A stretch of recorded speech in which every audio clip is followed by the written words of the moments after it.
Bienvenidos a Cruce de Palabras por Telesur. Soy Luis Hernández Navarro y hoy estamos de manteles largos en este programa porque nos acompaña la escritora Elena Poniatowska.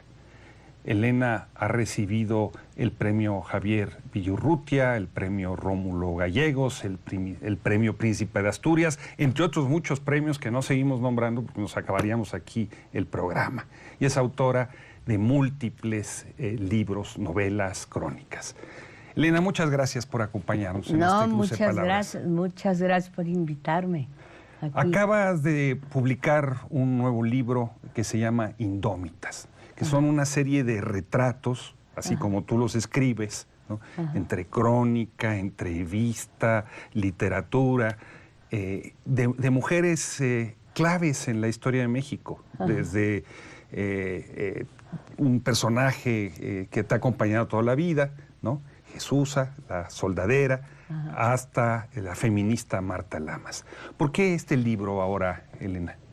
Bueno, fíjate que por recoger son crónicas, si quieres, o ensayos, o como les quieras llamar.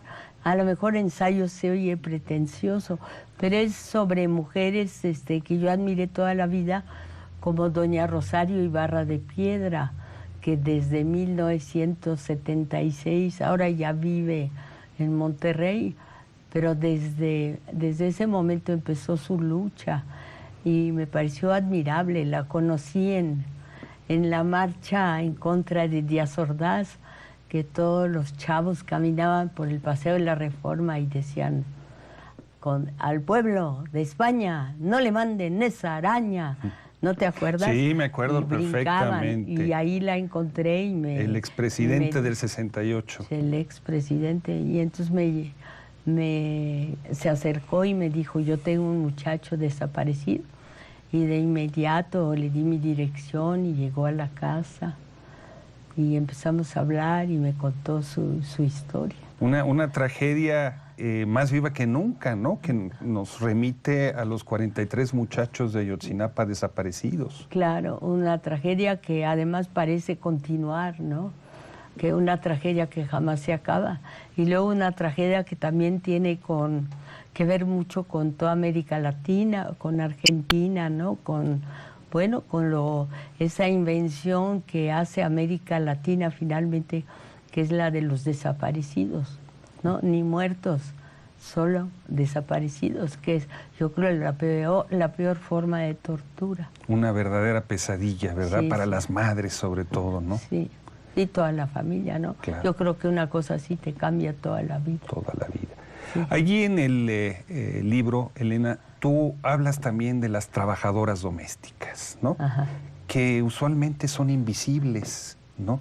Están allí, mantienen una gran cantidad de hogares funcionando, pero tendemos a olvidarlas. Pero Claro. tú les dedicas ahí un capítulo. Sí, bueno, eso empezó a raíz de un libro sobre trabajadores domésticas en Perú, y una mujer que fue su líder, que se apellidaba Jaime, bastante extraordinaria esa mujer, y entonces que logró que fueran visibles, porque siempre decían que lo que pasa en México es 1000 veces peor que en Perú. Lo que pasa que todo lo de que Perú era México, pero con 100 años de retraso. ¿Tú no has oído decir? No he oído, pero... A lo mejor, bueno, yo pero seguramente tienes toda la razón en esa... Eso, porque Perú era muy colonial, no hubo revolución. Entonces ahí yo cito a un crítico de arte maravilloso de La Maza, que cuenta que en un café él llama a un mozo y le dice, caballero, tráiganos no sé qué diablos, y se levanta un señor de otra mesa y le dice, ¿cómo se atreve usted a llamar caballero un mesero? Entonces le dice, aquí es un error, jamás se le llama a un mesero caballero. Y entonces él le contesta, pues aquí en México les llamamos caballero hasta que demuestren lo contrario.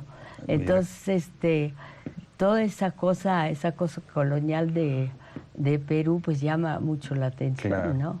Y no creo que haya cambiado nunca ni con Fujimori, ni con los que siguieron, ¿no? Y hablando de situaciones coloniales, te refieres a Rosario Castellanos, la escritora chiapaneca que en muchos sentidos describió esa parte de México donde el colonialismo interno puede ser tan dramático como el de Perú, ¿no? Sí, porque ella era finalmente lo que se llama una blanca entre indígenas, ¿no? Una cashlana. Una privilegiada que veía que ellos tenían que bajarse de la acera. Yo antes decía banqueta y Vicente Rojo me dijo, no, nunca digas banqueta, di acera. Entonces tenían que bajar de la acera y caminar a la mitad de la calle, ¿no? Que también sucedió en tiempos de Porfirio Díaz, porque claro, también en Madero solo caminaban en la acera los que podían, ¿no? O los que, bueno, los emperifollados. Claro. También escribes de una feminista excepcional, ¿no? Marta Lamas. Sí, Marta Lamas ha luchado mucho, ella consiguió, ha sido muy importante su lucha a favor del aborto, a favor, bueno, para que tenemos en México una población femenina de mujeres absolutamente desprotegida y absolutamente sujeto a lo que todavía sucede, de que el hombre es de pisa y corre. A lo mejor eso que te digo no te va a gustar. No, pero no, tú no eres no. así, tú no eres así. Pero los hombres son de pisa y corre, son como los gallos. Y se van y buscan otra gallina y le hacen un hijito. Y entonces las mujeres levantan ese hijito de la tierra, lo hacen crecer y quieren de veras que para él, que él tenga lo que ellas jamás tuvieron, ¿no? Lo sacan adelante e incluso recogen hijos, otros niños, que bueno, se llaman a veces entenados, y también les dan, donde comen 3, comen 4 o 5. Entonces yo creo mucho que las mujeres en México actúan como un pegamento, aquí muy reconocido, el resistol, que es a base de engrudo, y mantienen junto al país, y creo que por eso este libro tiene un poco una razón de ser, para rescatar a las soldaderas, a las sirvientas que no logran, bueno, no se les puede llamar servantes, les llaman mucamas o les llaman auxiliares o lo que tú quieras, pero a veces la secretaria de la casa, ¿no? En el capítulo donde hablas sobre Marta Lamas, hay un personaje muy querido para ti, muy querido para este país, Carlos Monsiváis, que murió en el año de 2010, ¿no? Narras allí pues, los últimos días de Carlos Monsiváis. Claro. Un personaje que nos sigue haciendo falta en este país para contar lo que está sucediendo, ¿no? Sí, y que además, bueno, ahora que murió el cantante Juan Gabriel, resucitó Monsiváis, pero Monsiváis era un analista político extraordinario, porque además tenía una capacidad en su cabeza de información que quizá nadie tiene, o de retención de la información, y además es la única persona que a las 8 de la mañana ya había leído fácil 7 periódicos, ¿no? Y hablado contigo por teléfono. Y hablado, ¿no? Contigo, con Iván Restrepo. Sí, para comentar, tantos sobre todo más. para burlarse de todo lo que decían los diputados, y burlarse también de mí, de Iván, de Marta, de quien sea. Él tenía una capacidad de ver a los demás como un espectador y pescarle todas las estupideces que hacemos, como nadie ha tenido nunca. Entre muchas otras cosas, tú compartiste con Monsiváis el cultivo de la crónica como género literario, ya no solo periodístico. Pero fíjate, ¿por qué? Es que en México no hacen nada de falta los novelistas. Ya con los cronistas cubren todo. Cubren el drama shakespeariano absoluto del el asesinato espantoso de Luis Donaldo Colosio, su mujer. El que fue el muere, candidato del presidente a la presidencia por el PRI en 1994. ¿no? Sí, y luego cubre también la muerte, así también shakespeariana, de cáncer, de su mujer, Diana Laura, ¿no? Un poquito de tiempo después, y además que rechaza que Salinas de Gortari le tome el brazo o no lo recibe en el hospital, ¿no? Todo eso, pues ahí hay una verdadera tragedia shakespeariana, ¿no? Y todo lo que sucede, los cronistas, tenemos cronistas extraordinarios, los cronistas nos los dan y lo leemos, lo disfrutamos como una extraordinaria novela, Ahí están José Joaquín Blanco con 2 libros, Función de Medianoche, Un chavo bien helado. Ahí está Jaime Avilés, que también es extraordinario cronista. Bueno, después de Carlos Monsiváis, o al lado de Carlos Monsiváis, hay de veras en México, la crónica lo abarca todo. ¿Qué novela ni qué novela? 1000 veces mejor una crónica. Incluso, por ejemplo, se puede hablar de la crónica también de la sociedad y de las alturas. Es buenísima la crónica en México. ¿Cómo definirías tú tu estilo particular de intervenir en la literatura? ¿Es crónica, son ensayos, es novela realista?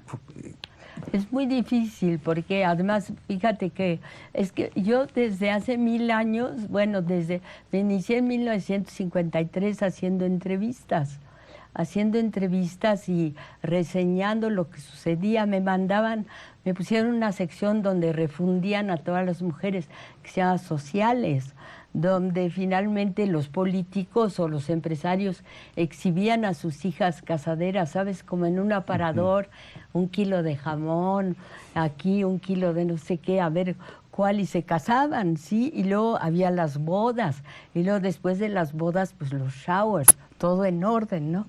Los showers de que les regalaban cositas o cochinaditas bueno, no eran cochinadas, eran cosas muy caras para el hijito que iban a tener o que estaba a punto de nacer. Entonces era todo un proceso que cubríamos las reporteras de Sociales. A mí me gustaba ver las bodas, y después ya lo hacíamos por teléfono, pero a mí me gustaba ir. Y, por ejemplo, había secretarios de gobierno a cuya casa no te dejaban entrar para que no vieras todo lo que se habían robado. Por ejemplo, me acuerdo que un Ortiz Mena, que era muy serio y decían que inteligentísimo, a su casa nunca se le abrían la puerta a los reporteros. No fuera a ser que fueran a contar lo que estaba allí de riqueza mala todo vida. Todo el oro y todo el mal gusto, no sé, la verdad no sé si tenía mal gusto. ¿Te parece, Elena, si vamos a una pequeña pausa y ahorita que regresemos nos sigues contando de estas crónicas de Sociales? Así. Y a ustedes, amigos, amigas, los invitamos a que continúen con nosotros en Cruce de Palabras. Regresamos.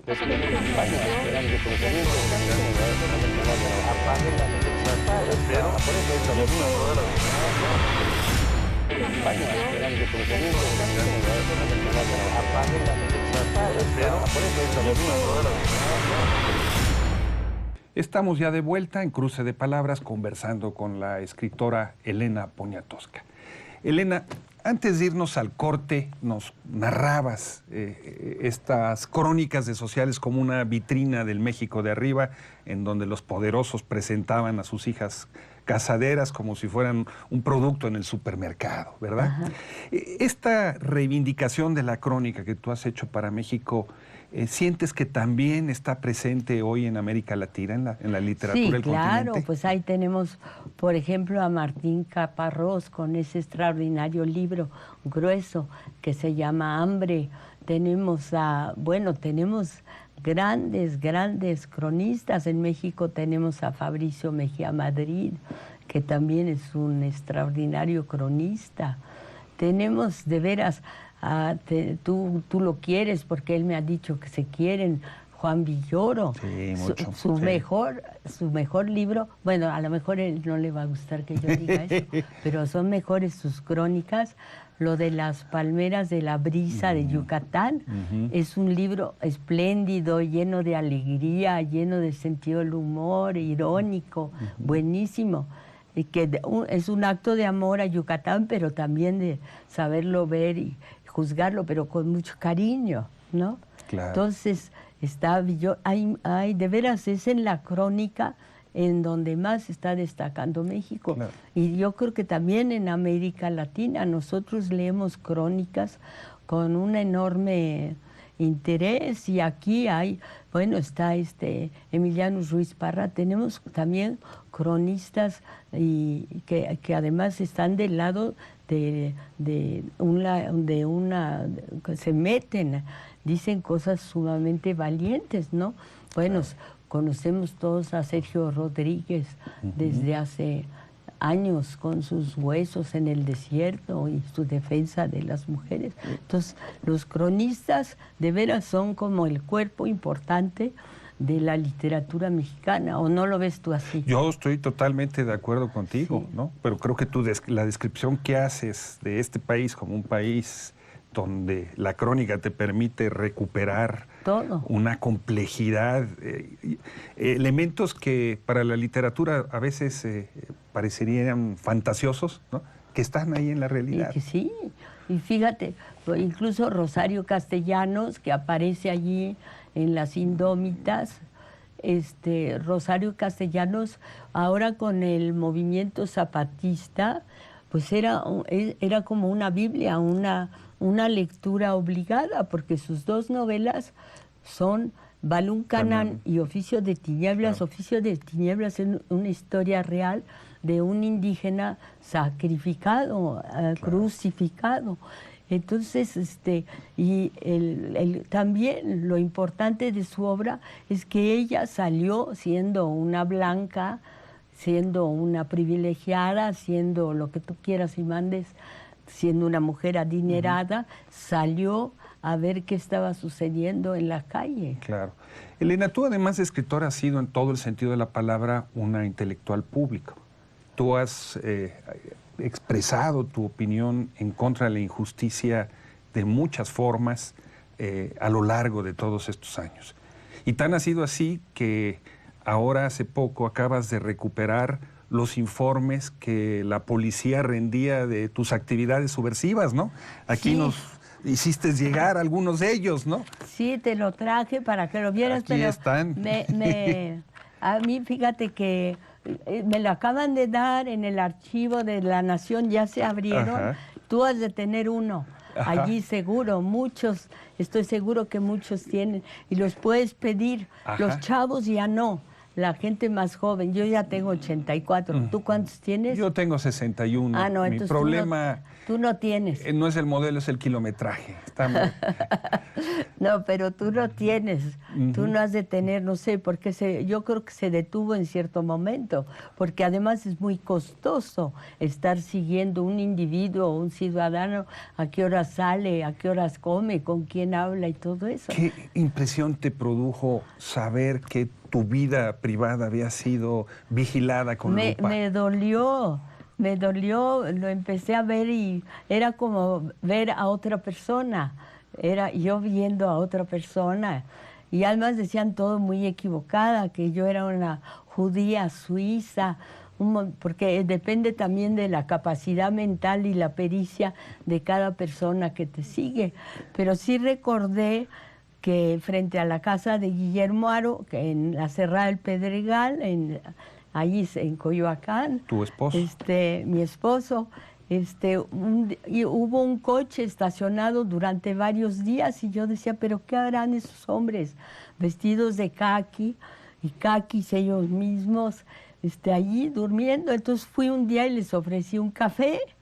Bajé y les dije, quiero un café, y en realidad estaban allí porque estaban pensando que yo no sé qué iba a hacer, que iba a salir con un cuchillo en la boca e ir a ahorcar al presidente de la República. La peligrosa princesa polaca. ¿Qué? La peligrosa princesa polaca. No, pero había un elemento realmente además todo está firmado por un hombre que creo que era un torturador, que se llamó Nazar Haro, ¿no? Terrible, Entonces, ¿verdad? hijos, yo decía, qué chistoso que hayan perdido su tiempo siguiendo a una señora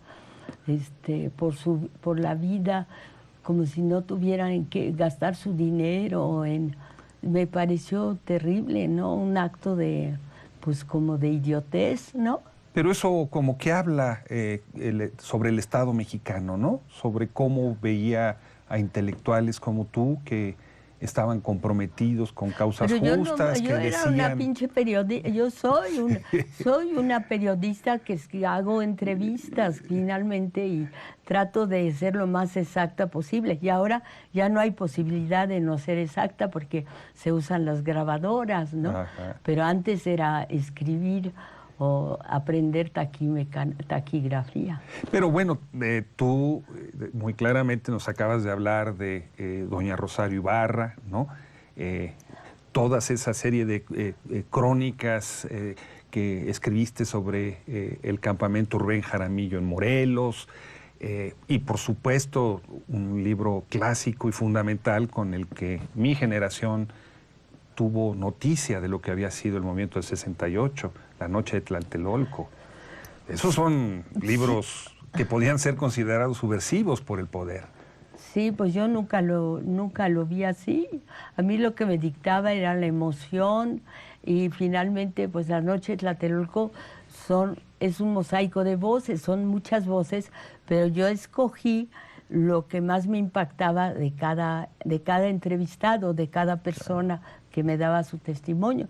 Y recuerdo, por ejemplo, a Alberto Castillo, que fue un gran líder, un extraordinario ingeniero, arquitecto, y él me habló durante horas.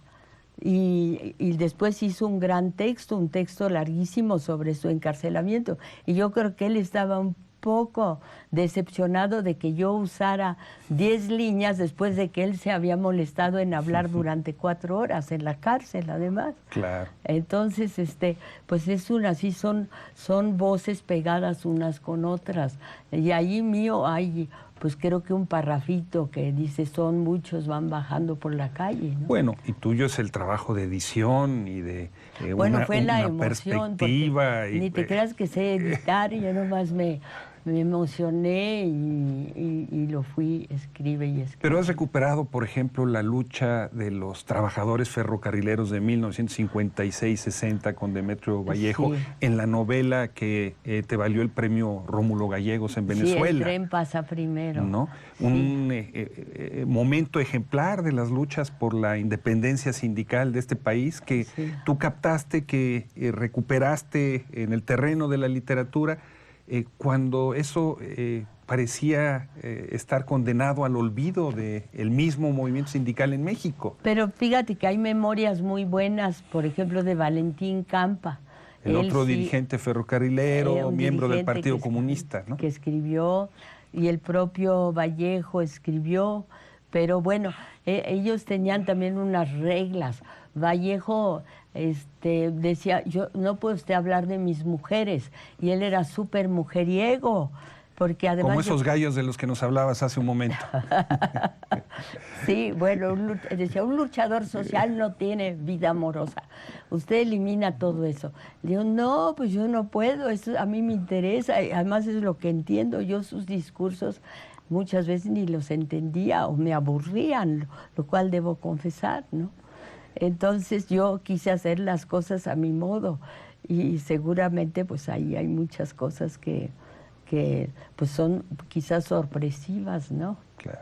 Elena, tú has estado toda tu vida, a pesar de lo que nos digas, comprometida con la transformación de la realidad mexicana. Ajá. ¿Cómo ves ahora el panorama de México? Con los feminicidios, con la violencia, con los desaparecidos. Sí, con Ayotzinapa, en donde tú has estado tan metido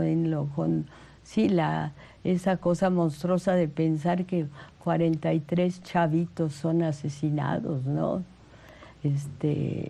Bueno, los padres dicen que no digamos, pero pues ya ha pasado tanto tiempo que el dolor de las desapariciones. Eso, de vivos, los llevaron vivos, los queremos, pues la desaparición es aterradora y todo lo que vemos es sumamente desalentador, porque es un país muy golpeado, al que se le miente todo el tiempo, muy maltratado, muy corriente, se ha acorrientado México, ¿no? ¿O tú no sientes eso? Yo lo veo todos los días en nuestra clase política, en nuestros empresarios, ¿no? Sí. Han perdido el contacto con la realidad de este país. Sí, claro. Elena, ¿tú como escritora sientes que tienes un compromiso con esa realidad? Bueno, yo siento que estoy en un lado de la barrera y que no puedo nunca pasarme al otro, ¿no? Y mi barrera es con la gente, es muy egoísta, es con la gente que me interesa, porque finalmente todo lo que es mi medio social, y que fue un medio finalmente de privilegio, lo conozco, es previsible, sé lo que van a decir, sé cómo van a reaccionar, sé qué cosas les interesa, conozco sus reglas, son reglas de etiqueta, de educación, de todo lo que tú quieras y mandes. Y del otro lado, para mí, caminar por allí y es descubrir algo que me sorprende, en donde encuentro mucha poesía, en donde encuentro mucha valentía, en donde encuentro mucha integridad. No te voy a decir que no la hay del otro lado, ¿no? Sí la hay, pero el lado en el que yo tuve la suerte de entrar gracias al periodismo, yo se lo debo a México, al periodismo, fue el lado de si te digo, el camino, la carretera, es la carretera en la que sí quiero seguir, ¿no? En la que me da todo. Una carretera que te ha llevado, por ejemplo, a recibir el Premio Príncipe de Asturias, Ajá. en donde tú llegaste ataviada con un huipil hermosísimo. ¿Qué te llevó a ponerte es huipil? Un regalo de mujeres de Juchitán de muchos años antes, y me dijeron, cada vez que te den un premio, ellas me lo bordaron, me lo cosieron, me lo regalaron, y me dijeron, cada vez que te den un premio te pones ese vestido. Entonces yo cumplí con mi compromiso, la orden que me dieron. Lo único que sí le añadí es que tiene mangas hasta acá, y como ya tengo 84, aquí se me hace como un pellejo horripilante. Entonces me puse una blusa roja debajo, pero como así. Es tu uniforme de gala. Fue mi uniforme. Por cierto, me criticaron mucho, me mandaron unos mensajes que cómo me iba a ver vestida de huehuenche, que me quedaba como a Cristo un par de cananas, que yo era un idiota, no sé todo. Pero siempre me llegan un montón de mensajes en contra. Pero era una forma también de mostrar tus otras raíces, las que tú has hecho en este país. Era una muestra de... Mi mamá es mexicana, se llama Amor, pero como Poniatowska es tan larguísimo, siempre me lo tumban. Entonces, pero era también decir, bueno, ¿cómo le dan a esta Poniatowska con ese nombre que no tiene nada que ver con México, le dan un premio? Entonces era también demostrar que yo estoy aquí desde los 10 años, desde el 1940, tú ni habías nacido, desde 1942 o 3, espérate, me hago bolas, desde esa época vine con sí, nací en 32, en 42 llegué a México con mi mamá y mi hermana. Elena, muchísimas gracias por darnos el privilegio de cambiar de papeles. Tú eres la que estás acostumbrada a hacer las preguntas y ahora nos permitiste hacértelas a ti. Pero tú las haces muy bien, las haces mucho mejor que yo. No, de ninguna manera. Entonces, muchas gracias por estar aquí con nosotros en este Cruce de Palabras.